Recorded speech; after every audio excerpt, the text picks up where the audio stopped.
अस्सलाम वालेकुम। पंजाब असम्बली और केपी असम्बली क्या ये बचेंगी या इमरान खान उसको तहलील करवाने में वक्त से पहले कामयाब हो जाएंगे? क्योंकि पहले वो जलसे के अंदर जिस तरीके से ऐलान करके गए थे तो लगता ये था कि हफ्ते 10 दिन के अंदर इसके ऊपर वो फैसला कर लेंगे। आज खबर ये चल रही है कि 20 दिसंबर तक इसके ऊपर फैसला किया जाएगा, लेकिन पार्टी के अंदर से और पंजाब असम्बली के अंदर से भी दो आराह आ रही हैं। एक राय तो ये है कि अगर अर्ली इलेक्शंस होने की उम्मीद हो फिर तो असम्बलियाँ अभी तहलील करनी चाहिए। अगर फौरी इंतखाबात होने की अभी उम्मीद बाकी ना हो तो फिर इस मामले को हमें मौखर करे रखना चाहिए और सियासी दबाव बरकरार रखना चाहिए और ऐसे वक्त पे असम्बली तोड़नी चाहिए जिसके नतीजे में इंतखाबात होने यकीनी हो, पाकिस्तान भर में कौमी असम्बली के भी और बाकी सूबाई असम्बलियों के भी। बाकी सूबाई असम्बलियों में आ जाएँ तो सिंध और बलूचिस्तान के अंदर ये सूरत हाल है नहीं। मरकज़ से वो इस्तीफ़े दे चुके हैं कौमी असम्बली से और वो सारे मंजूर भी नहीं हुए, इसलिए यहाँ पे भी इलेक्शन फौरी तौर पे वो कॉल नहीं करवा सकेंगे।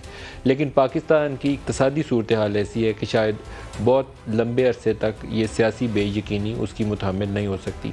ना रिज़र्व इतने हैं ख़जाने के अंदर कि वो हम चला सकें।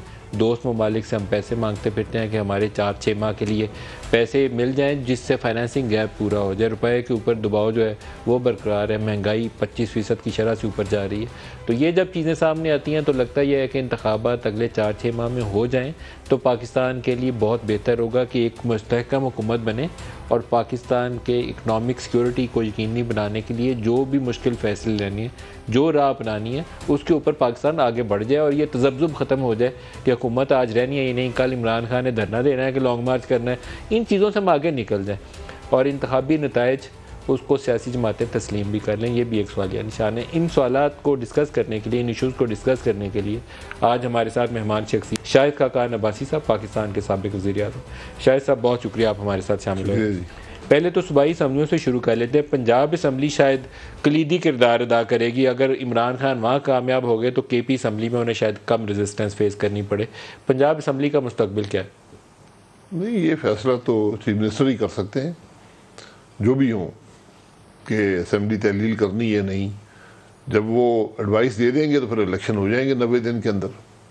तो आपके ख्याल में तहलील वो फ़ौरन करवा लेंगे या आप पहले उन्हें एतमाद का वोट कहने गवर्नर के ज़रिए कोशिश करेंगे? क्या करना चाहेंगे? देखिए, ये तो नहीं, एक तो गवर्नर भी एतमाद का वोट लेने को कह सकता है, दूसरा अदम एतमाद भी, तहरीक भी आप पेश कर सकते हैं। उसके लिए आपके पास बंदे नहीं हैं? नहीं, वो तो वक्त बताएगा कि बंदे हैं या नहीं हैं, या क्या वो एतमाद का वोट ले सकते हैं या नहीं ले सकते। और एतमाद का वोट अगर नहीं ले सकेंगे फिर भी असम्बली तहलील होने का ख़तरा है। अगर अपोजिशन भी जो नंबर्स हैं ज़रूरी वो ना ला सके असम्बली में, फिर भी तहलील हो जाएगी। बहरहाल तहलील हो जाए, कोई ऐसा फ़र्क नहीं पड़ता।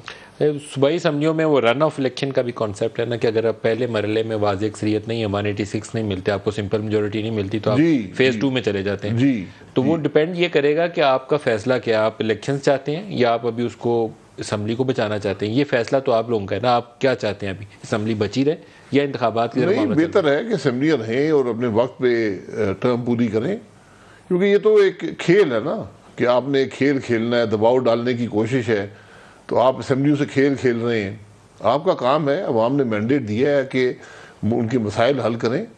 तो अभी आप कराएंगे तो क्या आपको 5-6 महीने टर्म रह गई है, उसके बाद टर्म पूरी होगी, इलेक्शन हो जाएंगे। सर, अगर इमरान खान कामयाब हो जाते हैं पंजाब और केपी असम्बली डिज़ोल्व कराने में और बाकी असम्बलियों से वो इस्तीफ़े दे देते हैं, तो एक ऐसी सूरत हाल है जिसमें फिर जनरल इलेक्शन होंगे, फिर बाई इलेक्शन इतनी सीटों पे नहीं, ऐसी कोई बात नहीं है। आधी सीटों पे सर कहाँ बाई इलेक्शन? कोई ऐसी बात नहीं है, आधी सीटें नहीं, 2 असम्बलियों के जनरल इलेक्शन हो जाएंगे। सिर्फ 2 असम्बलियाँ नहीं होंगी ना, वो सिंध असम्बली, बलूचिस्तान असम्बली से भी जाएंगे, मरकज़ से भी उन्होंने नहीं, वहाँ से बेशक जाएँ, वहाँ पे आप बाई इलेक्शन करवा लें, तो फिर बाई यहाँ पे भी होंगे और सूबाई असम्बलियों के भी होंगे, बहुत बड़ा इलेक्शन हो जाएगा। कोई ऐसी बात नहीं है। ये आधे पाकिस्तान की सीटों पे जनरल इलेक्शन 2 सूबों में सूबाई असम्बली का हो जाएगा, ये कानून कहता है, मैं नहीं कहता हूँ। कौमी का भी तो होगा ना सर, उनकी जो सीटें जिससे इस्तीफा देंगे, इस्तीफे वो पहले भी देकर गए, वो जब वक्त पे वो इलेक्शन भी हो जाएंगे। ये साथ ही होंगे फिर? पहले तो आप कह रहे हैं ना अभी कंफर्म नहीं हुए, फिर वो जाके पहुंच जाएंगे कि हमने दियो में मानो। मैं आपको बता रहा हूँ कि कौमी असम्बली तहलील नहीं होगी, नहीं होगी। आपको इलेक्शन कब नजर आए? ये पूरे टर्म करके, पूरी टर्म जो भी महना 17 अगस्त तक टर्म है, उसके अंदर 60 दिन में प्रोसेस मुकम्मल होना है, तो अक्टूबर के शुरू में इंशाल्लाह इलेक्शन हो जाएंगे। अर्ली अक्टूबर में आपको इलेक्शन नजर। बहुत सारे लोगों का ख्याल ये है कि मई में इंतखाबात हो जाने चाहिए, जिसने भी जीतना। ताकि एक क्लियर कट मेजोरिटी से हुकूमत बन जाए। आप 13 जमातों के साथ बैठे हुए हैं, आपको भी फैसले करने में क्या आप 90 दिन के जो इंटरिम गवर्नमेंट है उसके मुतम्मल हो सकते हैं? अबूरी हुकूमत का मईशत आपकी मुतम्मल हो सकती है? अगस्त में मुतम्मल हो जाएंगे जी, उस वक्त 60 दिन होंगे, अभी 90 दिन होंगे। नहीं, 90 दिन उस वक्त एक हुकूमत टर्म पूरी करेगी, जो कुछ उसने करना है कर जाएगी और कुछ स्टेबिलिटी आपको मिल जाएगी, फिर 60 दिन आपके पास होंगे। अभी 90 दिन है आपके पास। नहीं सर, विद इन 90 डेज है ना, आप चाहे तो 50 नहीं, विद इन 90 डेज देने पड़ते हैं, क्योंकि वो इलेक्शन कमीशन प्रिपेयर नहीं होता। वहाँ उन्होंने तैयारी पहले से शुरू कर दी होती है। जब आप यकदम असेंबली तोड़ते हैं तो 90 दिन भी कम पड़ते हैं।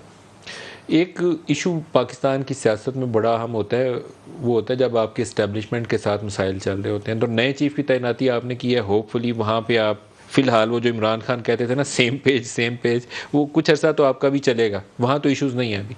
नहीं, मैं कहता हूँ अल्लाह ना करे सेम पेज हो। एक नया स्टार्ट आज इस्टेब्लिशमेंट को भी करना चाहिए कि जो सियासी एफिलिएशन इस्टेब्लिशमेंट की ओपनली रही है पिछले 4 साल में, उस मामले को ख़त्म करने की ज़रूरत है। उसका मुल्क पर बड़े मनफी असरात पड़े हैं।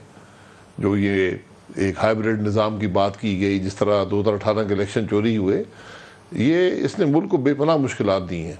तो मुझे पूरा यकीन है कि जो नया अस्करी सेटअप आया है, जो नई क़यादत आई है, वो इन हालात को जानते भी हैं और मेरा ख्याल है कि इस पर बेहतर फैसला करेंगे। नए आर्मी चीफ के मुतल्लिक़ आपकी राय बहुत अच्छी थी। मैं आपकी गैर मौजूदगी में भी एक आध दफ़ा जिक्र किया है कि उस वक्त इनके साथ DGMI थे और आप उनका बड़े अच्छे लफ्ज़ों में तज़किरा करते हैं कि उनकी क्लैरिटी है, क्लियर हेडेड है। तो एज़ चीफ आप क्या तवक्को रखते हैं उनसे? देखिए, जो भी जिनके नाम आते हैं वो सब क्वालिफाइड होते हैं चीफ बनने के लिए।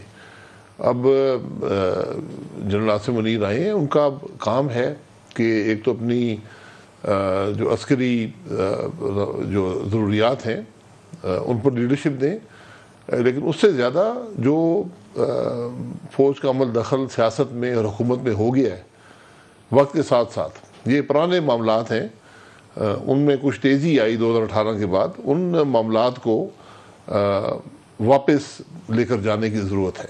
फौज को सियासत से पीछे हटाने की, सिविल मैटर्स में उसका फुटप्रिंट कम करने की जरूरत है। बिल्कुल बिल्कुल। तो लेकिन क्या ये नए आर्मी चीफ ये काम करेंगे? उनकी आपको इरादा और मंशा ऐसी लगती है? नहीं, मुझे तवक्को है, मेरी उनसे ये तवक्को है। उनका जो मेरा जो रिकॉर्ड भी है सबका पोजीशंस में, हमेशा उन्होंने एक आईनी और कानूनी बात की है।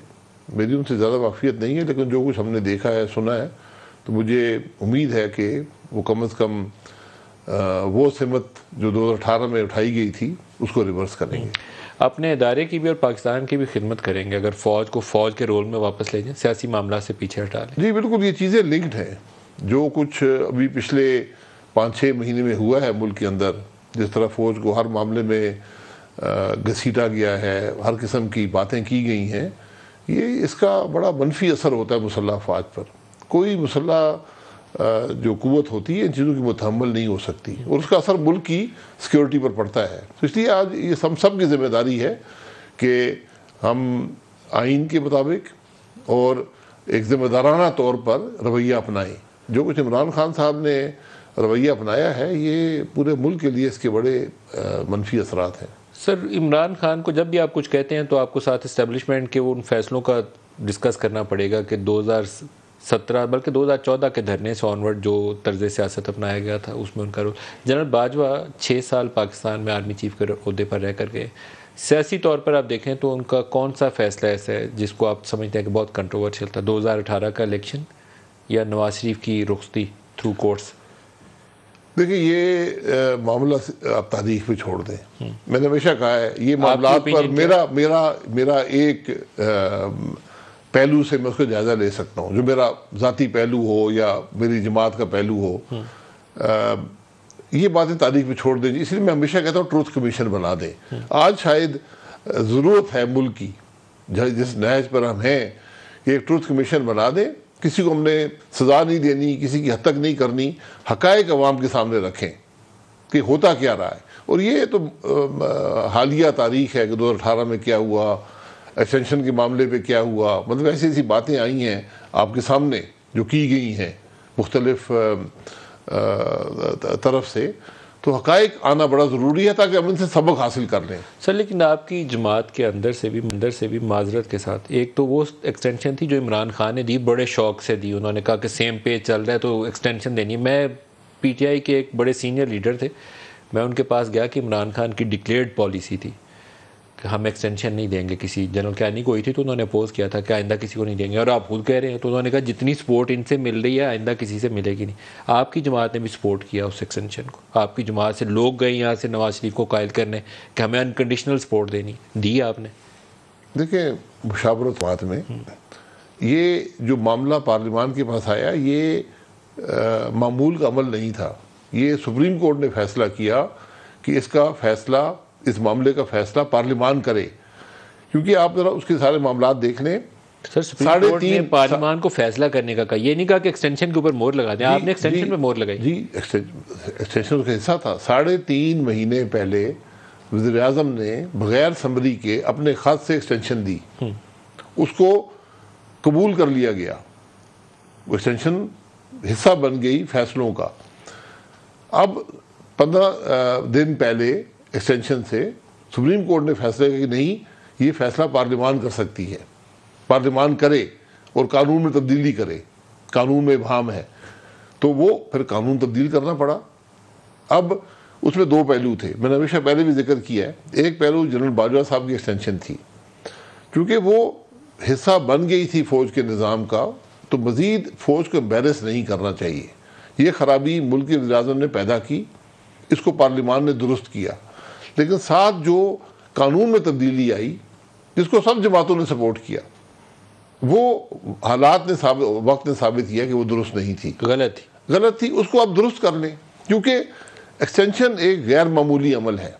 आप उसको अगर मामूल का हिस्सा बना देंगे, कानून में इबाहम गुंजाइश रख देंगे, इबाहम रख देंगे, सारा प्रोसेस नाकाम हो जाता है। क्या आपकी हुकूमत उस कानून को रिवर्स करके इस्लाह करने की कोशिश करेगी? देखिए, ये फैसला जो है ये तमाम जमातों ने किया था, इसके लिए कंसेंसस चाहिए।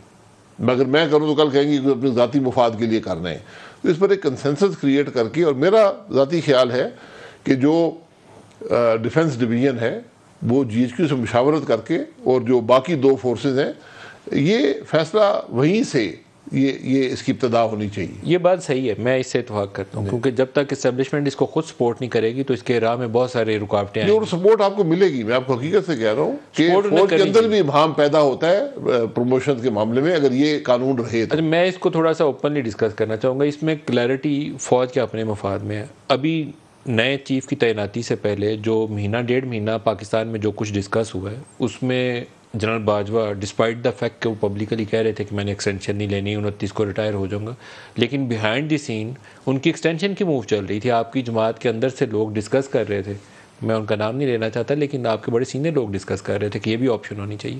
वो तो नवाज शरीफ एक कह लें कि अटका रहा है, नहीं तो शायद प्राइम मिनिस्टर साहब भी मान जाते हैं कि ठीक है एक्सटेंशन कर दें। देखिए, ये फौज के अंदर ये सब स्पेकुलेशन का हिस्सा बन गई। स्पेकुलेशन नहीं है, ये मामला पैदा क्यों हुआ? आपकी बात दुरुस्त है, ये स्पेकुलेशन हुई है। मामला पैदा क्यों हुआ? मामला इसलिए पैदा हुआ कि समरी नहीं आई। समरी 3-4 हफ्ते पहले मामूल है, आ जाती है, उसमें उन तमाम जनरल हजरात के नाम होते हैं जो एलिजिबल होते हैं प्रमोशन के लिए, जिनकी क्वालिफिकेशन भी होती है और उनकी सर्विस भी होती है। ये अगर पहले आ जाती, कोई स्पेकुलेशन ना होती, क्योंकि समरी नहीं आई, वो 6-7 दिन पहले आई, तो हर किस्म की स्पेकुलेशन शुरू हो गई, मीडिया सर्कस लग पड़ा। क्यों रोकी गई समरी? नहीं, मैं ये कह रहा हूँ, ये सब ट्रुथ कमीशन में आपको पता चलेगा। मैं और आप यहाँ पर सारा दिन बहस करते रहे। मतलब आप इस्लामाबाद की ये हालत थी कि कहा जाता था कि समरी आएगी तो उसमें जनरल आसिम मुनीर के नाम के बगैर आएगी, या 28 को आएगी जब वो 27 को रिटायर हो गई। ये बातें यहाँ चल रही, हर किस्म की बातें शुरू हो गई ना।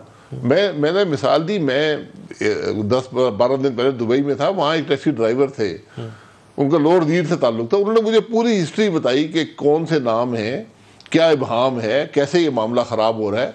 यानी हर पाकिस्तानी जो जहाँ पे था, मुल्क के अंदर मुल्क से बाहर, 3-4 हफ्ते एक ही सब्जेक्ट रहा कि जनाब ये तैनाती कैसे होगी। इसलिए हमें ये सबक हासिल करना चाहिए कि मुस्तकबिल में जिस तरह मामूल है कि 3-4 हफ्ते पहले समरी प्राइम मिनिस्टर के पास आ जाती है, वो फैसला कर लेते हैं और आखिरी चंद दिनों में अनाउंस कर देते हैं। समरी को डिले करवाने में कौन कौन से फैक्टर्स थे जिन्होंने रोल अदा किया? देखिए, मैं फिर अगर मैं कहूँ, आप कुछ कहें, ये सारा ये स्पेकुलेशन ही होगी ना।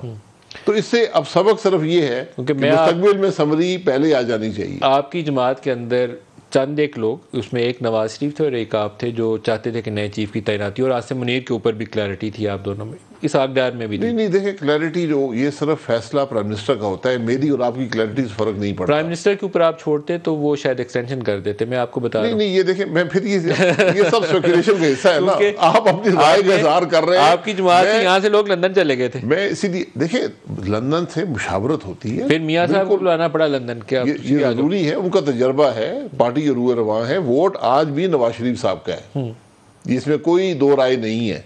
इसलिए लेकिन ये इट शोज कि आपकी जो पॉलिटिकल स्ट्रेंथ ना हो तो आप इस तरह के फैसले कर नहीं सकते। आपके ये दुरुस्त बात है, अंदर सीनियर लेवल के ऊपर बहुत कमजोरी पाई जाती है। ये दुरुस्त बात है कि फैसला जो पॉलिटिकल स्ट्रेंथ रखता है उसी का होता है।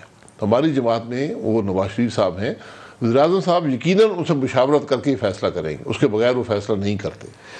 आने वाले दिनों में क्या सोचते हैं कि जो आपका फैसला है आपकी तवक्कुआत के मुताबिक चलेगा कि आर्मी अपने प्रोफेशनल रोल में वापस चले जाए और सियासी मामला से आहिस्ता आहिस्ता फ़ौज पीछे हट जाए? देखिए, मेरा तो हमेशा तवक्को रहती है कि फ़ौज अपने अस्करी मामला पर तवज्जो दे। जो बेपनाह मुश्किलात हैं मुल्क के अंदर, हमारी सरहदों पर हर तरफ से मामलात हैं, और साथ साथ जो एक आइन के मुताबिक जो निज़ाम चलना चाहिए वो भी बड़ा ज़रूरी है, क्योंकि हमने हर किस्म का तजर्बा कर लिया है, उसके अंदर नाकामी ही हुई है। तो अब एक दफ़ा आइन का तजर्बा कर लें, 2-3 इलेक्शन देखें और आपको बेहतरी मिल जाएगी। एक इशू है जो मुझे लगता है कि हमारी पॉलिटिकल लीडरशिप को भी और जो फौजी सीनियर्स हैं उनको भी बड़ा फोकस करके उसके ऊपर आगे बढ़ना चाहिए, वो है ये टीटीपी वाला फिनोमेना। ज़रब के बाद लगता था कि हमने इनको मार भगाया है, रद्दुल फसाद भी आप चलाते रहे, लेकिन वो मौजूद यहीं पे हैं, वो कहीं गए नहीं हैं। वो उनको जब सर उठाने का मौका मिलता है निकलते हैं, हमारी कौम के इस जवानों को, फौजियों को, सिपाहियों को शहीद कर देते हैं। तो मेरे ख्याल में आपके नए चीफ के आने के बाद आपकी जो पॉलिटिकल लीडरशिप है इसको सर जोड़ के सबसे पहले ये जो फितना है, फसाद है बहुत बड़ा, इसका खात्मा करना चाहिए। जी बिल्कुल, देखें जो भी मुल्क को थ्रेट हो वो सबको मिलकर उसका मुकाबला करना पड़ता है। ये सिर्फ फौज का काम नहीं है, ये पूरी हुकूमत जो होती है। जिस तरह नवाज शरीफ साहब ने एक लीडरशिप ली थी और उन्होंने पहले कराची से लॉ एंड ऑर्डर बेहतर किया और फिर पूरा एक ऑपरेशन हुआ और हमने मुकाबला किया, और वो जंग पाकिस्तान फौज ने जीती जो अमेरिकन फौज नहीं जीत सकी थी, इतने अपने वसाइल और ताकत होने के बावजूद। तो वो अपने, और उसके लिए बहुत बड़ी कुर्बानियाँ देनी पड़ी हैं, और ये सब बातें तारीख का हिस्सा हैं। वो कुर्बानियों का जिक्र हमें करना पड़ता है, लेकिन ये कुर्बानियाँ बहुत बड़ी कुर्बानी थी जो दी गई है। आपको लगता नहीं है कि अभी उसी नेशनल एक्शन प्रोग्राम के किसी नेक्स्ट फेज़ 2 का या 3 का जिसका भी है वो अभी लॉन्च करना पड़ेगा, क्योंकि वो सर उठा रहा है, हमें नज़र आ रहा है कि टीटीपी फिर सर उठा जी बिल्कुल, यानी ये जब ये खराबी ताकत पकड़े उससे पहले ही हमें मुकाबले के लिए फ़ौज को और हुकूमत को तैयार होना पड़ेगा। तो ये कोई नेशनल सिक्योरिटी कमेटी का कोई ऐसा प्लान नहीं है कि उठे और इसको डिस्कस करे?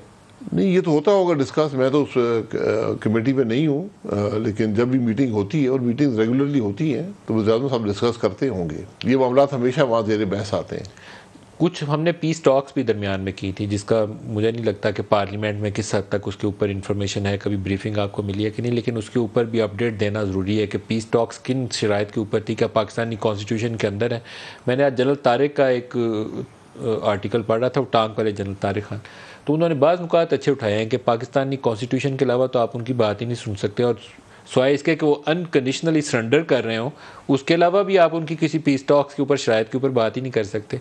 तो मेरे ख्याल में ढंग की बात तो यही है कि वो अनकंडीशनल सरेंडर करते हैं, तो फिर आप उनको देख लें।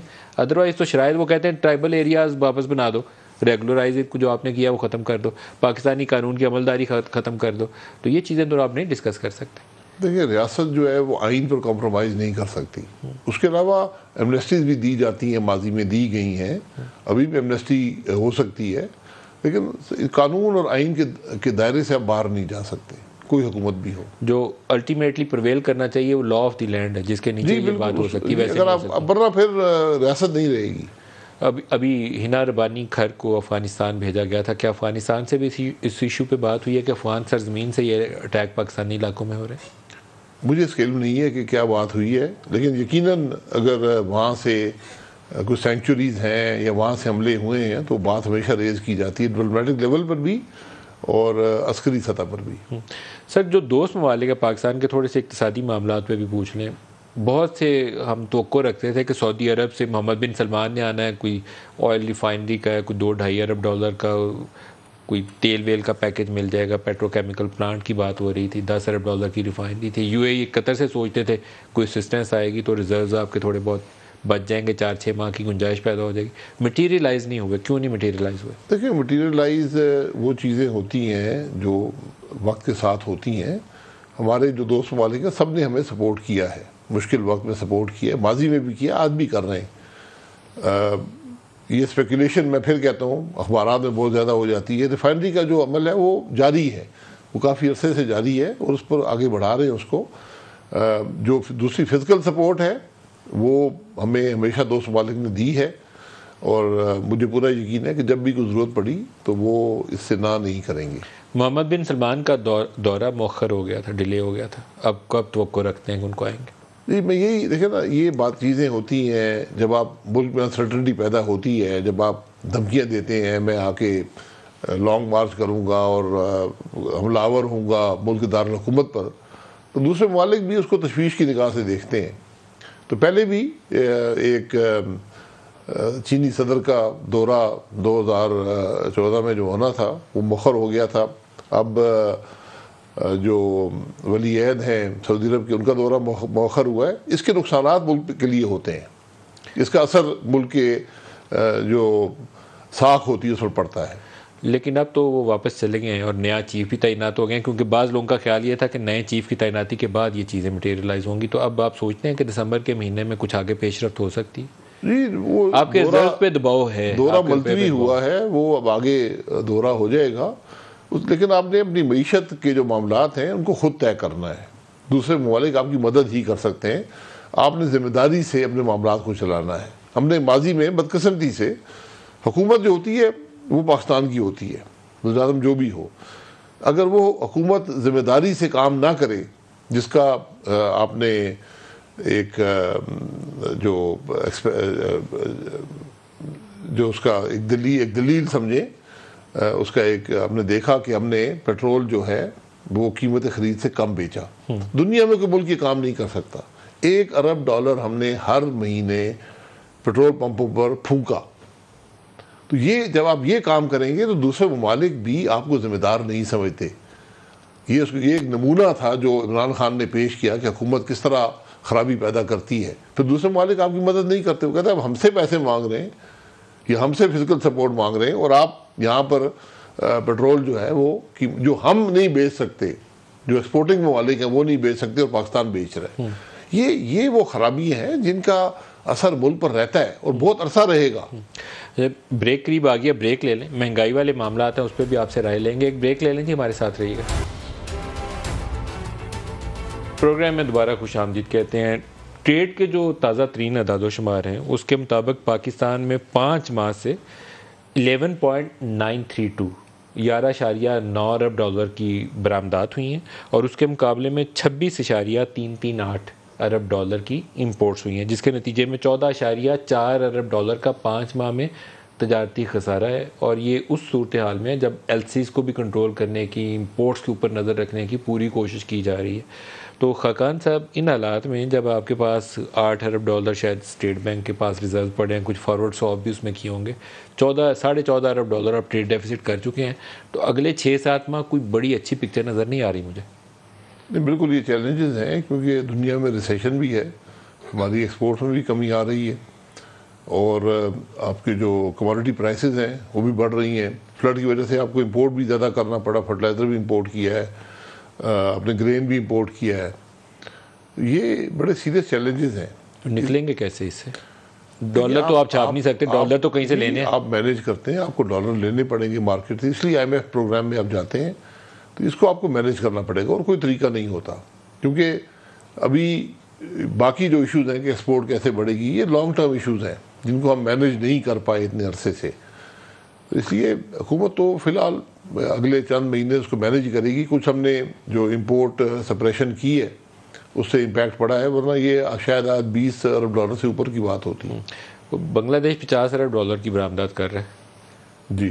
और हम अभी वहीं 25-30 के दरमियान में इधर से उधर पिंग पोंग हो रहे हैं। जी, हमारी सबसे बड़ी मुश्किल यही है। और इसके बगैर हम एक्सपोर्ट्स के बगैर सर्वाइव नहीं कर सकते। अब कितनी देर जाएंगे सऊदी अरब से हाथ जोड़ेंगे, उधार तेल दे दो, बाद में कहेंगे कर्जा दे दो, स्टेट बैंक में पैसे रखा दो। एक दिन आएगा वो कहेगा जाओ यार रोज आ जाते हो। नहीं, ये बड़ी बदनसीबी है कि हम इससे एक बड़ी विशेष साइकिल में फंसे हुए हैं, और जब भी ग्रोथ होती है तो हमें एकदम जो करंट अकाउंट डेफिसिट का सामना करना पड़ जाता है, और फिर वो मामला रुक जाता है, और फिर डॉलर की डिमांड बढ़ जाती है। बहरहाल ये मामलात बड़े तशवीशनाक हैं, और इसके लिए मैं इसलिए कहता हूँ कि आज जो पॉलिटिकल अनसर्टेनिटी की बजाय एक टेबल पर बैठकर सब तय कर लें कि हमने कैसे, क्या एजेंडा होगा जिससे हम इस चीज़ को मैनेज करेंगे। क्योंकि आपको सिर्फ ये इश्यूज़ नहीं है एक्सपोर्ट बढ़ाने के, आपको इंटरनली भी देखना पड़ेगा कि कहाँ पर आप सेविंग्स कर सकते हैं, कैसे एफिशिएंसी क्रिएट कर सकते हैं, और कैसे इस मामले को आगे बढ़ाएंगे। सर कोई 5,000 अरब रुपया हम इंटरेस्ट पेमेंट्स में पे कर रहे हैं, 16% पे आपने पॉलिसी रेट कर दिया हुआ, 25% आपकी अफरात दर है, और अगले 6-7 माह में कोई मैजिकल साइंस है ही नहीं है कि इसको आप नीचे ले आएँ, क्योंकि आपका जो इंटरेस्ट रेट है वही 16% पे है, तो नीचे कहाँ से आ जाना है? जी बिल्कुल, मैं सारी आप डेफिसिट फाइनेंसिंग कर रहे हैं बैंकों से बारो करके। ये जब आपकी गफलत होती है हुकूमत चलाने में, जब आप नाकाम हो जाते हैं, नाअहल होते हैं, ये 3.5-4 साल के जो मामलात हैं ये चंद महीनों में दूर नहीं होंगे। और साथ साथ एक्सटर्नल शॉक्स भी हैं। आज सिर्फ मुल्क के अंदर के हालात नहीं है, आप जो कमोडिटी प्राइसेस रही हैं जिसने बेपनाह दबाव डाला है, और वो अफरात ज़र की बड़ी वजह भी यही है, उसने आप पे दबाव डाला, आपका रुपया कमज़ोर हुआ है, उसके असरात महंगाई पर पड़ते हैं, क्योंकि हम हर चीज़ इम्पोर्ट कर रहे होते हैं। अब बज़ाहिर कोई ऐसी सूरत हाल नहीं है कि आप और पीटीआई वाले इकट्ठे बैठ जाएं। वैसे आपको बैठ के तो एक नेशनल लेवल के ऊपर डिबेट करनी चाहिए कि हमें ये पूरा इकोनॉमिक मॉडल रीथिंक करना है कि आगे कैसे बढ़ना है। जी, इसके साथ हम चल नहीं सकते ज़्यादा देर। जी, इसलिए आज पॉलिटिक्स को बैक सीट लेनी होगी। पॉलिटिक्स पर से पुश जाएगी, मुल्क का एजेंडा सामने आएगा, फिर मुल्क चलेगा। पंजाब में आप कोई हुकूमत ले आए, इलेक्शन आप 10 दफा करवा लें, हल नहीं निकलेगा। Election should provide some solution. कोई जमात को अगर वाज़ेह इलेक्शन में कोई सॉल्यूशन नहीं, मैं हकीकत से आपको बता रहा हूँ। आज इलेक्शन में अगर सॉल्यूशन होता तो आज ही करा ले। इलेक्शन में सॉल्यूशन नहीं है, बल्कि आपकी पेचीदगी और बढ़ जाएंगी। नहीं, अगर एक जमात को सादा अक्सरियत मिलती है तो फिर तो नहीं पेचीदगी बढ़नी चाहिए। आज अक्सरियत का मामला नहीं है, आज कोई अक्सरियत का मामला नहीं है। अक्सरियत की कमी की वजह से कोई फैसले में रुकावट नहीं है, लेकिन आज जो मुश्किलात हैं वो आपको एक पॉलिटिकल कीमत अदा करनी पड़ती है। तो वो पॉलिटिकल कीमत शेयर करने की ज़रूरत है। तमाम जमातें उसमें हिस्सा डालें कि हाँ हम भी इस फैसले को सपोर्ट करते हैं, फिर जाके बात बनेगी। सिर्फ फैसला मेरे ऊपर मत डालें, ये हालात सारे मेरे पैदा करता नहीं है।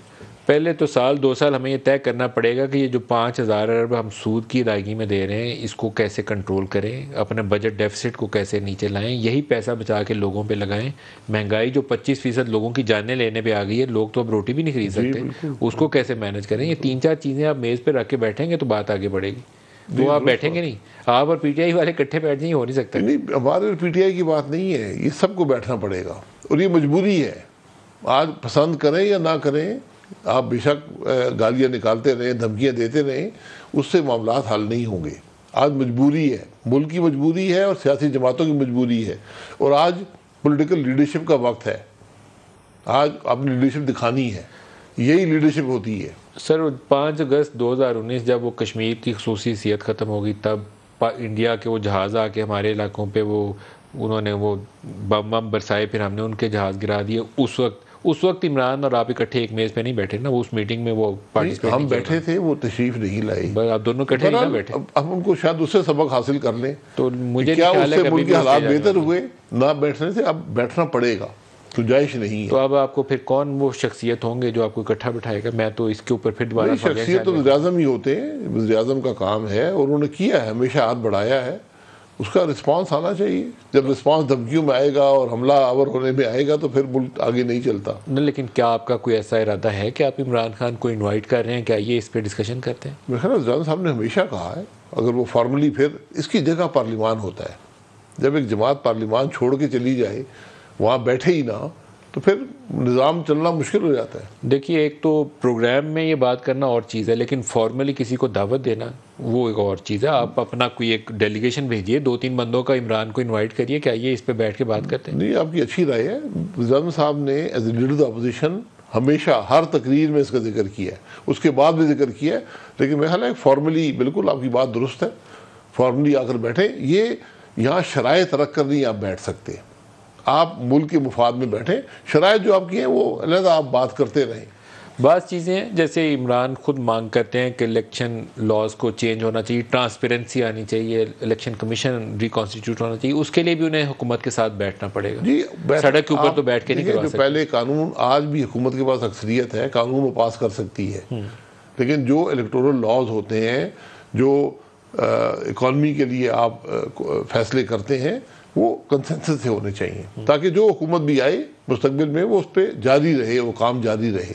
क्या आप अपनी जमात के पास ये तजवीज़ लेकर जाएंगे कि एक डेलीगेशन भेजते हैं, इनवाइट करते हैं इमरान को? आपने नेशनल टीवी पर जिक्र कर दिया है, यकीनन वज़ीर-ए-आज़म साहब इसको बाखबर मिलेगी। मैं बात से एग्री करता हूँ, तो मैं भी इसको बढ़ाने की कोशिश करूँगा। एक ब्रेक ले लेंगे, हमारे साथ रहिएगा। प्रोग्राम में दोबारा खुशामदीद कहते हैं। एक महंगाई का इशू है और दूसरा बाज़ चीज़ें ऐसी अजीबोगरीब पाकिस्तान में हो रही हैं। अगर आप मेडिकल स्टोर पे जाएं, और ये बड़ी कॉमन कंप्लेंट है, पैराडोल नहीं आपको मिलती। बहुत सारी इसेंशियल मेडिसिन जो आप रोज़मर्रा में इस्तेमाल करते हैं, या उनकी शॉर्टेजेस होती है या उनकी कीमत बढ़ रही होती है, महीना गायब हो जाती है, उसके बाद ज़्यादा कीमत का टैग लग के आ जाता है। और बहुत सारी ऐसी चीज़ें हैं जो एक मरीज़ रोज़ाना की बुनियाद के ऊपर इस्तेमाल करता है, तो उसका ऑल्टरनेटिव मेडिकल स्टोर बताता है कि ये दवा तो आजकल आ नहीं रही, शॉर्ट हुई है, ये ले लो। वजह पूछते हैं तो कहते हैं प्राइसेस का इशू है। कंपनी वालों से पूछें तो कहते हैं कमोडिटी प्राइसेस बढ़ गई हैं, हुकूमत इजाज़त नहीं दे रही। इसके ऊपर खाकान साहब, आपकी हुकूमत को ये लोगों के ज़िंदा रहने के लिए दवाएँ ऐसी होती हैं कि फ़ौरन चाहिए होती है, वो शॉर्टेजेस हैं उनकी। पैराडोल जैसी गोली शॉर्ट हुई होती है, तो सिंपल सी पेट की दवाइयाँ वो शॉर्ट हुई हुई हैं। या आजकल आपका वो फ़िज़ा में आलूदगी बहुत है, तो आपको वो एस्थमा टाइप मेडिसिन की, एंटी एलर्जी मेडिसिन की बहुत ज़रूरत पड़ती है, वो शॉर्ट हुई हुई हैं। मुझे तो समझ नहीं आती, हम दवा पैसे दे के बंदा ख़रीद रहा होता है, उसको दवाई नहीं मिल रही होती। ये एक निज़ाम जो ड्रैप है, इसका निज़ाम बना हुआ है कि प्राइसेस कैसे इंक्रीज़ होंगी। इस दफ़ा इतनी ज़्यादा वॉलेटिलिटी आई है रॉ मटेरियल्स में और इसकी प्राइसिंग के अंदर मेडिसिन की, कि कुछ चीज़ों की कीमत बहुत ज़्यादा बढ़ गई है, कुछ की कम बढ़ी है, कुछ की वहीं पे रही है। उससे अब हुकूमत खुद ये फैसला करने में मुश्किल महसूस कर रही है कि किसकी कीमत बढ़नी चाहिए। मतलब अगर आप पैराडोल देख लें तो इसकी कीमत आज तकरीबन 50% से ज़्यादा बढ़ने की ज़रूरत है। अब हुकूमत हेजिटेंट है कि आप एकदम कीमत कैसे बढ़ाएंगे। अब उससे असर ये हो रहा है कि वो उस कीमत से बहुत ज़्यादा बिक रही है। सर, कोई कंपनी जेब में तो नहीं डाल के देगी ना, तो आपको you need to have a professional look at it, कि उसको जिस पे दस्तयाबी और कंपनी डूब भी ना जाए, वो आपको वो तो प्राइस स्ट्रक्चर देना पड़ेगा। देखिए ना, यही कहता हूँ कि ये वो फैसले हैं जो कोई भी इक़्तिदार में हो आपको करने पड़ेंगे। इन फैसलों में सपोर्ट आपको चाहिए। ये इस फैसले को पोस्टपोन नहीं कर सकते। जी, ये फैसला पोस्टपोन नहीं कर सकते कि बिल्कुल पोस्टपोन नहीं कर सकते। पोस्टपोन करने से मजीद नुकसान होता है। सर बिल्कुल एंड पे आ गए हैं। नवाज शरीफ की वापसी, वो अपना दौरा करके वापस लंदन आ गए हैं, तो लंदन से आप लाहौर की फ्लाइट किस दिन कटवाएंगे? वो नहीं, ये फैसला उनका अपना फैसला है। देखिए, इलाज उनका जारी है। अब हमने उनके साथ साथ भी इलाजा किया हुआ है। हमने माशाल्लाह इस मुल्क की 3 दफ़ा के वज़ीर-ए-आज़म को हुकूमत से निकाला, फिर ताहयात नाअहल किया, और फिर सियासत से भी अलहदा किया। ये फैसले पहले इनकी दुरुस्तगी की ज़रूरत है कि वही इंसाफ का निज़ाम जो नवाज शरीफ पे लागू हमने किया है, फिर वो सब पे लागू करें। अगर नहीं कर सकते तो उसकी दुरुस्तगी करें। ये आज ज़रूरत है मुल्क की। नवाज शरीफ साहब अपना फैसला खुद करेंगे, मैं और आप उनका फैसला नहीं। आपकी एक्सपेक्टेशन क्या है बिफोर एंड दिसंबर और अर्ली क्वार्टर नेक्स्ट ईयर? नहीं, देखिए, मैं इस पर स्पेकुलेशन नहीं करता। बहुत से लोग स्पेकुलेशन करते रहे हैं, 2 साल से कह रहे हैं आज आ रहे हैं, कल आ रहे हैं। ये फैसला उनका है, उनके डॉक्टर्स का है। डॉक्टर से ज़्यादा सियासी हालात का है मेरे ख्याल में। वो पंजाब में देखेंगे क्या माहौल है, इलेक्शंस कब कॉल हो रहे हैं, उसके मुताबिक फैसला करेंगे। इलाज तो दोबारा जाके भी करवा सकते हैं, उन पे छोड़ दें, उनके डॉक्टर्स पे छोड़ दें। वो यूरोप की भी ट्रैवल कर सकते हैं, तो लाहौर की भी कर सकते हैं। तो मेरे ख्याल में वो सियासी हालात देखेंगे कि लाहौर में वो लैंड करेंगे तो क्या पोजीशन होगी उस दिन। नहीं, ट्रैवल तो वहाँ तो आधे घंटे की फ़्लाइट है, और वहाँ पर इलाज भी मौजूद है। अभी इलाज करवा रहे हैं, 2 प्रोसीजर्स और होने हैं, उसके बाद आ जाएंगे। तो आपको अभी जल्दी नहीं लगता कि दिसंबर के महीने में वापस आए? नहीं, मेरा नहीं ख्याल दिसंबर में उनकी वापसी। तो आपके इलेक्शन का शेड्यूल जो है वो मियाँ साहब के इलाज के साथ दोनों चीज़ें मुंसलिक करके फैसला होगा? इलेक्शन शेड्यूल कौन सा इलेक्शन शेड्यूल? जनरल इलेक्शन जब भी होंगे। जनरल इलेक्शन अक्टूबर 2023 में। मुझे नहीं लगता आप अक्टूबर तक बचेंगे, लेट्स सी। चले ये आपकी राय, आपके हालात अच्छे नहीं है। आप पहले भी आपकी राय गलत साबित हुई है, मेरी भी कुछ बातें गलत साबित हुई है, बहरहाल ये वक्त बताएगा। शाहिद खान अब्बासी साहब, पाकिस्तान के साबिक वज़ीर-ए-आज़म, बहुत शुक्रिया आज के प्रोग्राम में आप हमारे साथ। आज के लिए इतना ही, इजाज़त दीजिए, अल्लाह हाफ़िज़।